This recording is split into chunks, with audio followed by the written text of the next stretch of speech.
Saviez-vous que près de 9 pannes moteurs majeures sur 10 auraient pu être évitées? Difficile à croire, et pourtant, c'est vrai. Ma voiture affiche plus de 1100 000 km au compteur, et elle roule toujours aussi bien et aussi silencieusement qu'au premier jour. Pas de pièces sophistiquées, pas de formule magique, juste 13 habitudes simples à adopter. La vérité est la suivante. La plupart des moteurs ne meurent pas de mauvais traitements, mais de négligence. Ce sont les petits détails que l'on oublie. Vidange d'huile oubliée, niveau de liquide de refroidissement insuffisant, préchauffage bâclé, qui finissent par détruire ce qui aurait pu durer toute une vie. Habitude numéro 13, le piège à fuite. Soyons clairs, une petite fuite d'huile, ça n'existe pas. Ce goutte à goutte que vous avez ignoré dans votre allée n'est pas anodin. C'est une bombe à retardement qui menace votre moteur. J'ai déjà vu une fuite de joint à 3 $ détruire un moteur entier. Le propriétaire l'a prise à la légère, pensant qu'il ne s'agissait que d'une petite suintement. 6 mois plus tard, cette fuite avait imbibé la courroie de distribution, l'avait fait dérailler et avait tordu toutes les soupapes du moteur. Résultat, une voiture bonne pour la casse. Les fuites d'huile ne se contentent pas de tacher le béton. Elles détruisent votre voiture de l'intérieur. Elles détériorent les courroies en caoutchouc, provoquent des courts-circuits au niveau des connecteurs électriques, endommagent les sondes lambda et, dans certains cas, peuvent même déclencher un incendie moteur lorsque l'huile coule sur des pièces d'échappement chaudes. Les moteurs turbocompressés modernes consomment naturellement de petites quantités d'huile, ce qui signifie que votre niveau d'huile peut baisser plus vite que vous ne le pensez. Avant même que le voyant d'alerte ne clignote, il vous manque déjà 1 litre d'huile et chaque rotation du vilebrequin provoque un frottement métal contre métal. Munissez-vous d'une lampe de poche, glissez-vous sous votre voiture et recherchez des signes d'alerte. Taches sombres, dépôts incrustés ou une légère odeur d'huile brûlée. Ce sont des signaux d'alarme.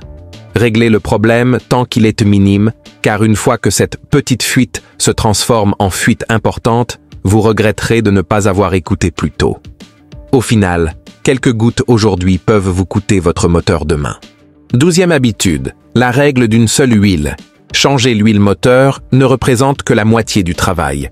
Utiliser la bonne huile est la véritable clé du succès. Trop d'automobilistes optent pour la moins chère, en supposant que toutes les huiles se valent. C'est comme nourrir un athlète avec de la malbouffe et espérer des records du monde. Quand vous voyez une indication comme 5W30, ces chiffres ne sont pas là par hasard. Ils décrivent le comportement de l'huile. Le 5W fait référence à sa viscosité par temps froid. Plus le chiffre est bas, plus l'huile circule facilement au démarrage du moteur par temps froid. Le 30 représente sa viscosité à température de fonctionnement, son efficacité de protection une fois le moteur chaud. Imaginez maintenant verser de l'huile 10W40 dans un moteur conçu pour de la 5W30. Vous forcez votre pompe à huile à travailler excessivement et privez vos pistons d'une lubrification adéquate. Ce n'est pas seulement un gaspillage d'huile, c'est un sabotage mécanique. L'huile conventionnelle se dégrade plus rapidement et ne supporte pas les contraintes des moteurs modernes, tandis que l'huile synthétique est conçue différemment. Elle dure plus longtemps, résiste à la chaleur, est fluide même par grand froid et offre une meilleure protection sous pression. C'est pourquoi elle est le choix idéal pour quiconque vise un kilométrage de 800 000 km ou plus. Les huiles semi-synthétiques peuvent convenir aux moteurs plus anciens présentant de petites fuites, mais elles ne sont pas optimales pour une performance durable. La règle est simple, lisez votre manuel d'utilisation et suivez ces instructions. Ne présumez jamais rien et ne vous fiez jamais aux conseils approximatifs d'un mécanicien débutant. Une huile inadaptée ne se contentera pas de réduire les performances de votre moteur, elle le détruira silencieusement. 11e habitude, la règle des 8000 km. Vous avez sûrement entendu les publicités? L'huile synthétique dure 24 000 km. Pratique, non? Mais ce n'est que du marketing, pas une réalité mécanique. Dans votre moteur, l'huile est essentielle à sa survie, et comme le sang, elle ne peut pas rester propre indéfiniment. Je suis convaincu que tout moteur neuf mérite sa première vidange à 1600 km. Pourquoi? Parce que cette première vidange élimine les particules métalliques microscopiques issues de l'usinage, celles qui peuvent endommager les roulements et les joints à la longue. Ensuite, respectez un rythme régulier. Vidangez votre huile tous les 5000 à 8000 km ou tous les 6 mois, sans exception. N'attendez pas que des voyants s'allument ou que vous entendiez des bruits inhabituels. Quand votre voiture commence à faire des bruits étranges, il est déjà trop tard. J'ai vu de l'huile tellement épaisse qu'elle ressemblait à du goudron fondu, étouffant complètement les moteurs. Si vous faites vous-même vos vidanges, ne vous contentez pas de vidanger et de remplir. Ouvrez le vieux filtre à huile, écartez les plis et vérifiez la présence de fines particules métalliques. Ensuite, munissez-vous d'une lampe de poche et inspectez le bac de vidange. Si vous y apercevez des reflets métalliques, c'est un signe avant-coureur de problèmes moteurs. Oubliez les slogans des concessionnaires et les analyses d'huile en laboratoire. Le véritable entretien de votre voiture se fait dans votre garage, avec vos mains, votre œil et votre instinct. Une huile moteur propre vous permettra non seulement d'économiser de l'argent, mais aussi de préserver votre moteur d'une panne prématurée et d'une facture de réparation imprévue de 12 000 $. Habitude numéro 10. La période d'échauffement. Si vous êtes du genre à démarrer votre voiture, passez la première et accélérez à fond immédiatement, vous détruisez lentement votre moteur. Lors des démarrages à froid, jusqu'à 90% de l'usure du moteur est due au temps de circulation de l'huile épaisse et froide. En attendant, les composants du moteur, arbres à cames, coussinets et pistons, frottent métal contre métal, faute de lubrification. Ce phénomène est particulièrement marqué par temps froid. La situation est encore pire pour les moteurs turbo-compressés, qui peuvent atteindre 200 000 TSR-amine. Ces moteurs craignent les démarrages à froid et subissent une usure considérable s'ils ne bénéficient pas d'un temps de chauffe suffisant. Comme je le dis à mes clients depuis des décennies, laissez toujours votre moteur tourner au ralenti pendant 30 à 60 secondes avant de prendre la route. Ensuite, pendant les 5 à 10 premières minutes, maintenez un régime moteur bas, pas d'accélération brusque, pas de conduite sportive, ni de forte charge.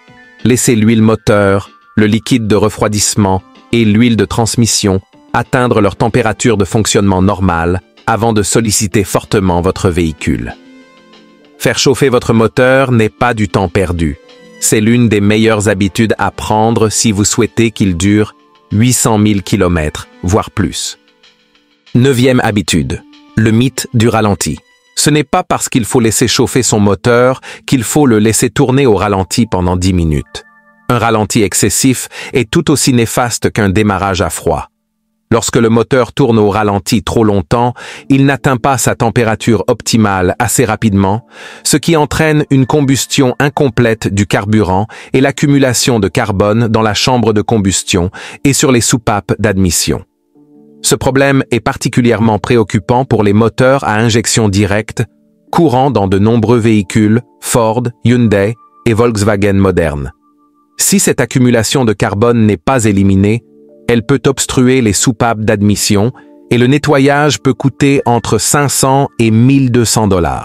Au ralenti prolongé, la pression d'huile reste faible, ce qui empêche une lubrification optimale des pièces du haut moteur, comme les poussoirs et les arbres à cames. À terme, cela provoque la formation de boue et une usure prématurée. Inutile de laisser tourner votre voiture au ralenti pendant 20 minutes par temps froid, ou de faire fonctionner la climatisation pendant 30 minutes par temps chaud à l'arrêt. La solution idéale est simple. Laissez tourner le moteur au ralenti pendant 30 à 60 secondes, puis conduisez doucement pour permettre un réchauffement optimal. Cet équilibre garantit la santé et le rendement de votre moteur. 8e habitude, la bombe à valve PCV. La plupart des conducteurs ignorent ce qu'est une valve PCV. Et c'est précisément ainsi que les moteurs finissent par être détruits. Négliger cette pièce à 10 $ peut facilement se traduire par des réparations à 2000 $.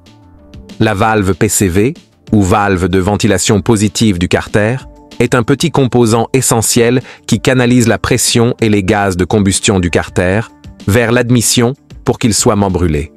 Plutôt simple, non? Le problème, c'est qu'elle s'encrasse avec le temps. Et lorsqu'elle est encrassée, la pression monte à l'intérieur du moteur.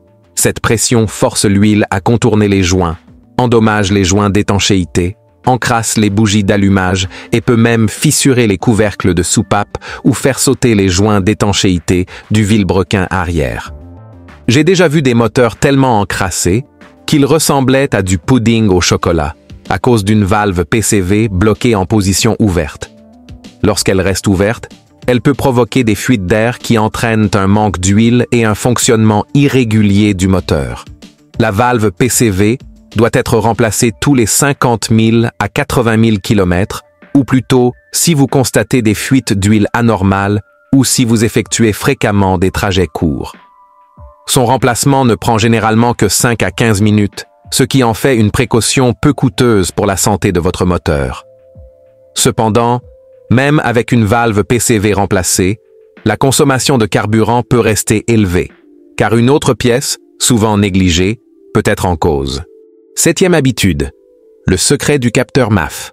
Si votre voiture manque de puissance, a un ralenti instable ou consomme plus de carburant que d'habitude, il y a de fortes chances que votre capteur MAF soit encrassé, pas cassé, juste sale. Le capteur de débit d'air massique mesure la quantité d'air qui entre dans le moteur afin d'optimiser le mélange air-carburant. Avec le temps, il se recouvre de poussière, d'huile et de saleté, faussant les mesures et entraînant une baisse de performance. Un excès ou un manque de carburant nuit au bon fonctionnement du moteur et j'ai vu des gens dépenser des centaines d'euros en remplaçant des injecteurs, des bobines et des bougies, alors qu'un simple nettoyage de 5 minutes et un nettoyant pour capteur MAF à 7 euros suffisait. N'utilisez jamais de nettoyant pour frein ni de nettoyant pour carburateur. Ces produits endommageraient le capteur. Utilisez un nettoyant pour débitmètre d'air massique, MAF, adapté, comme le CRC. Débranchez simplement le capteur, retirez-le, vaporisez légèrement le nettoyant, laissez-le sécher à l'air libre, puis rebranchez-le. Ne touchez pas les fils fragiles à l'intérieur.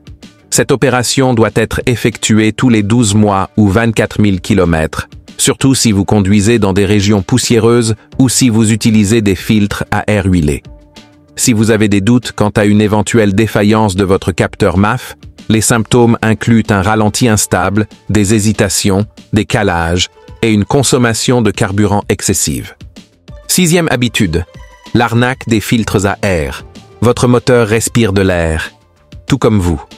S'attendre à ce qu'il fonctionne correctement avec un filtre à air encrassé ou de mauvaise qualité, c'est comme essayer de courir avec un chiffon dans la bouche. Un filtre sale perturbe le mélange air-carburant, restreint le flux d'air et nuit aux performances.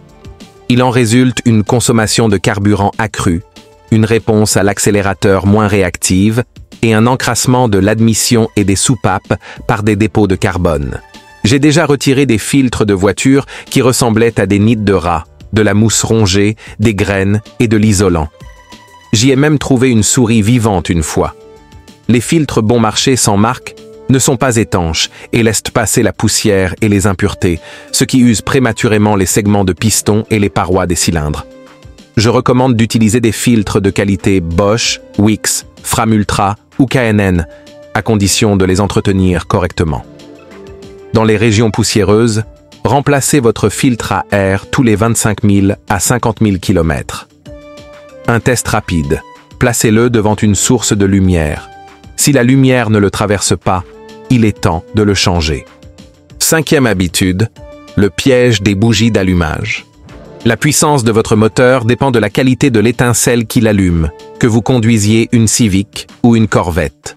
Utiliser des bougies d'allumage bas de gamme ou de marque inconnue est la garantie de raté d'allumage, d'une surconsommation de carburant et de dommages moteurs à long terme.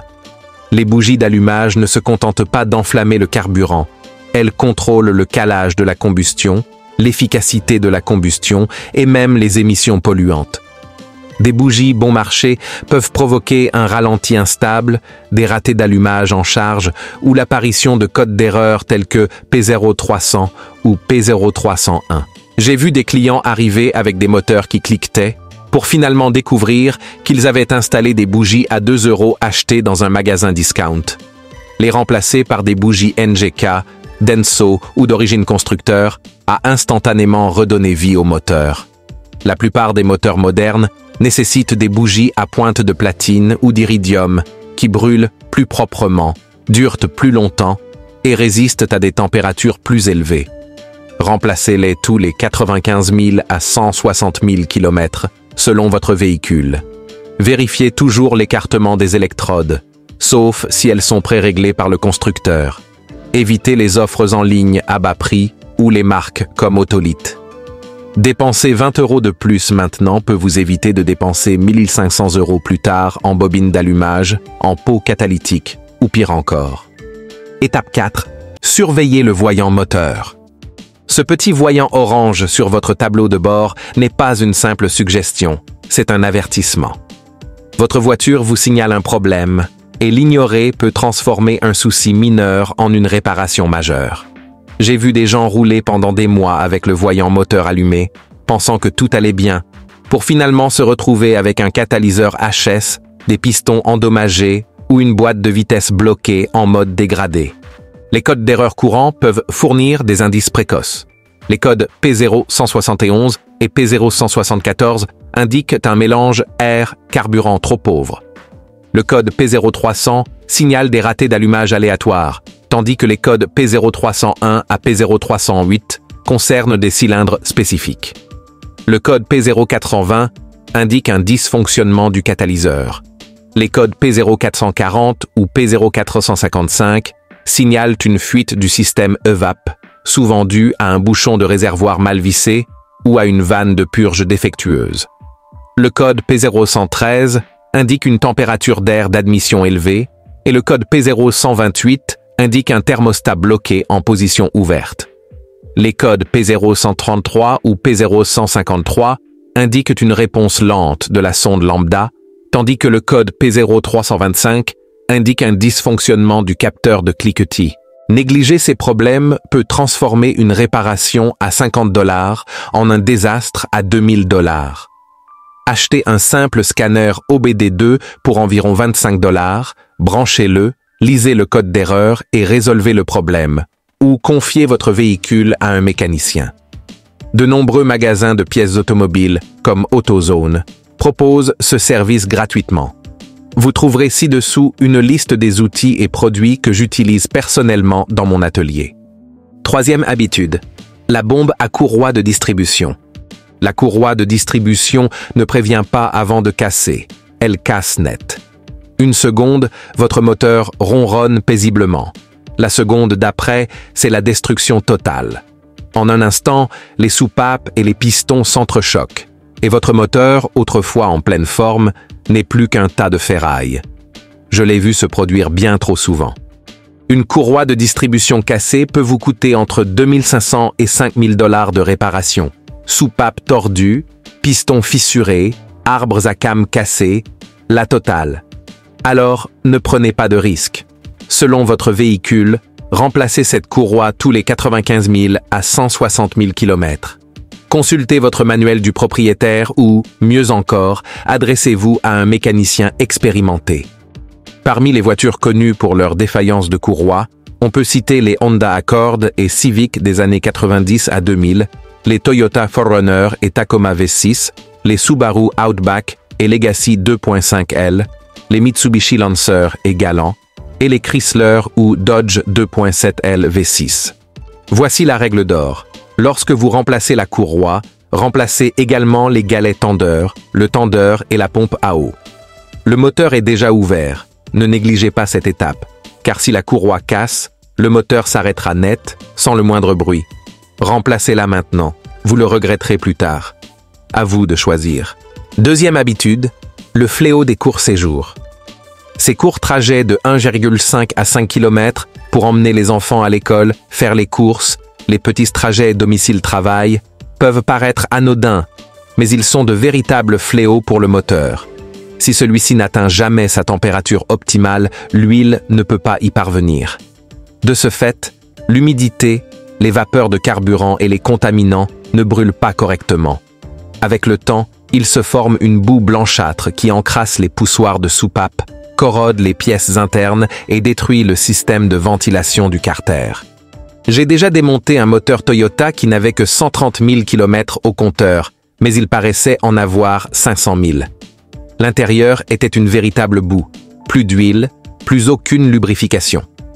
La solution est simple. 1 ou 2 fois par semaine, faites un trajet de 15 à 20 minutes sur l'autoroute. Laissez l'huile chauffer, circuler et se nettoyer.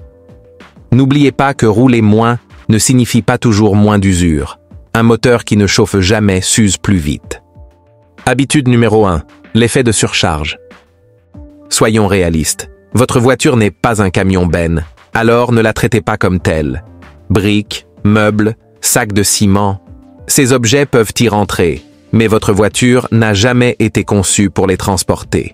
Chaque véhicule a une limite de charge maximale appelée poids total autorisé en charge, PTAC, et la dépasser revient à mettre sa voiture en danger. Je n'oublierai jamais cet homme qui a chargé 10 sacs de ciment dans sa petite Toyota Corolla. La pauvre voiture hurlait dans tous les sens, surchauffait et peinait à avancer. Une semaine plus tard, le radiateur était fissuré, la boîte de vitesse patinait, le joint de culasse lâchait et le moteur était bon pour la casse. Quand on surcharge son véhicule, tout en souffre. Moteur, boîte de vitesse, suspension et frein.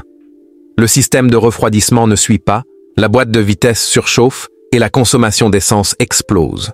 Vérifiez l'étiquette de votre portière pour connaître les limites de charge utiles et de remorquage et respectez-les. Car si vous les ignorez, la question n'est plus de savoir si quelque chose va lâcher, mais quand. Conseil bonus de 1, le liquide de refroidissement. Ne vous laissez pas berner par le mythe du liquide de refroidissement à vie. C'est l'un des plus gros mensonges du monde automobile. Aucun liquide de refroidissement ne dure éternellement. Même les plus sophistiqués, roses, oranges ou bleus, se dégradent après 5 ans d'utilisation. Ils deviennent alors acides et attaquent le moteur de l'intérieur, corrodant la pompe à eau, encrassant le radiateur de chauffage et provoquant la rupture du joint de culasse. Si vous constatez de la fumée blanche à l'échappement, une diminution du liquide de refroidissement ou des ratés d'allumage aléatoires, votre moteur est en alerte. La solution est simple, vidangez le liquide de refroidissement et remplacez le thermostat tous les 80 000 à 130 000 km. Le thermostat est une petite pièce peu coûteuse, mais s'il ne se ferme pas correctement, votre moteur peut surchauffer en quelques minutes. Le liquide de refroidissement est bon marché. Les thermostats sont bon marché. Les moteurs, par contre, coûtent cher. Changez-les avant que votre voiture ne vous lâche. Deuxième conseil bonus. Nettoyez le corps de papillon. Tous les 80 000 km, vérifiez le boîtier papillon. Si votre voiture a un ralenti irrégulier, une accélération poussive ou des hésitations, il est probable que des dépôts de carbone l'obstruent. Le papillon des gaz ne peut alors plus s'ouvrir correctement, le débit d'air diminue et le moteur peine à respirer. Avec le temps, le calculateur compense en ajustant le carburant et le ralenti pour maintenir le moteur en marche. Mais cette contrainte engendre une surconsommation d'énergie et de carburant, et donc des frais supplémentaires. Le nettoyage est simple. Retirez la durite d'admission, ouvrez le papillon des gaz et essuyez les dépôts de carbone. Cela ne prend que quelques minutes, ne coûte presque rien et vous permettra d'économiser des centaines d'euros à long terme. Un accélérateur propre signifie une accélération plus douce, une meilleure économie de carburant et un moteur qui respire à nouveau librement. Même après avoir acquis ces habitudes, la plupart des conducteurs passent encore à côté d'un élément crucial, les pièges cachés des transmissions automatiques.